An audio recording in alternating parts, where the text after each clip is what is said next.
This is Orlando Sentinel Now. Hello, it's Tuesday, October 26th. I'm Rich Pope here with Leslie Postal and Scott Maxwell. The topics they have for us today have to do with Orange County mask mandates. Schools are looking to let those expire on Saturday. We'll find out about that. Also, we're going to find out about Florida Surgeon General backlash and headlines this week for not wearing a mask in a meeting with a Florida senator. We'll find out more about that one. But we're going to start here with Leslie Postal. So Orange County schools will let their mask mandates expire on Saturday if nothing is done. At this point, some parents are asking for them to extend that. What's going on, Leslie?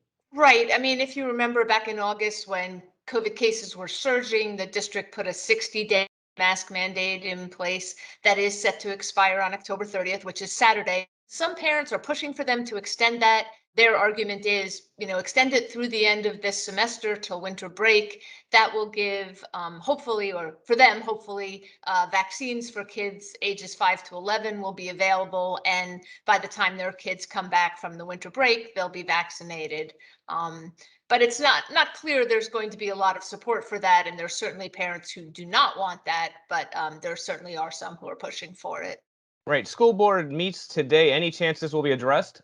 There is a chance. It is not an item on the agenda, but they could certainly bring it up at the end. I'm guessing that some board members probably will, or the superintendent could also, just in her report. She has the power without the board making a formal vote to do something if conditions warrant. The board sort of gave her that authority last summer. But she wouldn't do that without knowing that a majority of the board wanted her to. So I'm guessing we'll get some sense where the board is, but it's not exactly clear yet. Right. This topic certainly a lightning rod. It went against Governor DeSantis' state rules of not mandating masks in schools, and it resulted in legal fights. Anything come from that yet? Well, the State Board of Education has said, the Orange County School District will lose a small amount of money equivalent to start with the monthly salaries paid to their school board members. That is a small amount of money. I think it's a little more than $30,000, in a district that has more than a $2 billion budget. That's not a significant amount. But it has put, Orange County schools at odds with the DeSantis administration, which is not always a comfortable place for a public school district to be. The district is also challenging the rule. So there's another legal fight going on. But those are both all sort of still pending out there. Right. As far as COVID cases in schools, are we still seeing a decent amount coming through their doors?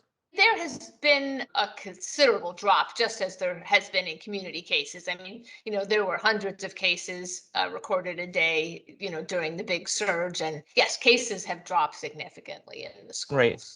And I assume some of the argument there is that we did see a decline in cases before the summer, and then there was this uptick. And I'm sure this thought of why let up now? Right. I mean, for the parents who want masks to stay in place, that's exactly what they're saying. And some teachers also, masks have helped contain things at schools. They've helped allow, homecomings to be held and football games and, plays and, students have gotten to take part in a much more normal school year. And those who favor masks say masks have helped that happen. It's obviously a very divisive issue. And there are people who, think you could have done all that without wearing masks too. So. All right, appreciate that one. You can read about that one on orlandosentinel.com right now. Of course, in this evening, the Orange County School Board will meet. We'll find out more about that if anything further develops. All right, moving here to Scott Maxwell. So Scott Maxwell, headlines and backlash this week from Florida Surgeon General for refusing to wear a mask when met with a Florida senator that is battling cancer. This is not the kind of headlines you want coming from the state. What's going on, Scott? Yeah, as you mentioned, this made national headlines afterwards. And I think the reason it did is because contrary to the story you just discussed with Leslie, where there are some debates about whether, students might need to mask at all points in time, there isn't really much debate that people who are immunocompromised or facing a cancer battle like radiation need to get a clear negative test for COVID. It's probably prudent to mask around them, especially when indoors. So Florida Surgeon General, theoretically, and I can only stress theoretically very soundly, theoretically, the state's leading medical expert went into the office of State Senator Tina Polsky, who has recently diagnosed with breast cancer and is preparing for treatment, and refused to wear a mask. She says she asked him to wear a mask. He refused. The Office Department of Health did not dispute anything about the story, except that he said he liked to have fun with people who think differently with him. The person here being a cancer person battling cancer. They said he didn't say the fun part, but otherwise the story seemed to be acknowledged. Florida Surgeon General Joseph Ladapo is considered a fringe figure long before DeSantis appointed him to this position. This is concerning, I think, for a lot in the state. Yes, and that's sort of one of the points I'm looking at. In reaction to what happened over the weekend, even Republicans expressed some shock and awe. Senate President Wilton Simpson was very angry about what Ladapo did and said it will not be tolerated. My contention is it absolutely has been tolerated, Mr. President. It has been tolerated by everybody in this state. It has been tolerated when the state hired Ladapo, who, as you mentioned, is a fringe character by most any definition, was teamed up with some doctors that were warning of demon sex and things like that before he was hired. This is a man who has questioned the advocacy of vaccines. There are people debating the effectiveness of lockdowns. There are not really many serious medical people questioning the effectiveness of vaccines. That's who he is. And yet he was hired. This also comes on the heels of Ron DeSantis tapping a mask advisor, a psychiatrist, another fringe figure from California, who said that anyone who wears a mask is a, quote, retard.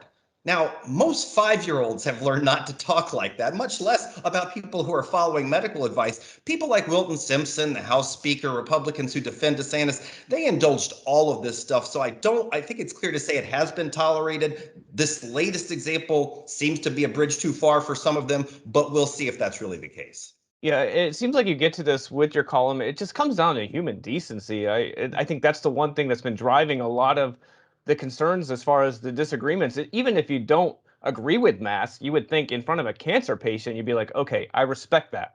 Yeah, I think you just nailed it. There are sort of two parts to this. There is the notion of what's right to do medically, and the CDC and other top medical advisors say, in enclosed spaces around people who might be at risk, you probably want to mask, and they probably want to mask even if vaccinated. But there's also just the decency. He walks into her office. She says, I'm battling cancer. I think most people would say a decent human being would honor that wish. He not only did not honor it occur to her, according to her, he seemed to be enjoying it, the battle he was having. And that's the state's top medical advisor, according to that senator. Yeah, and it's one thing also you mentioned is it's essentially the state of Florida is reaping what they have tolerated for so long through this pandemic. Yes, what it struck me was I think the line has crossed for some people. Trolling people online has become so natural. People have forgotten not to do it when they're actually being human beings around other human beings.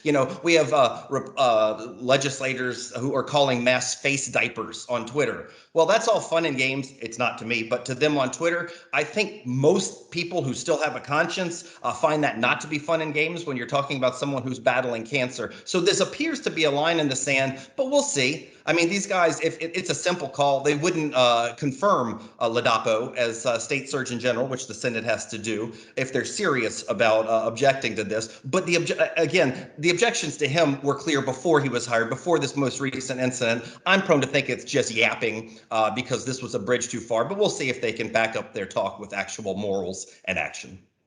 All right, well, keep an eye out for Scott's column on OrlandoSentinel.com later this afternoon. There'll be a good one there.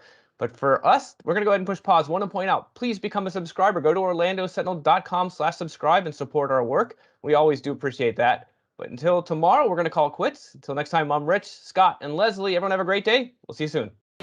Watch Orlando Sentinel Now live every weekday at noon on our Facebook page and on OrlandoSentinel.com.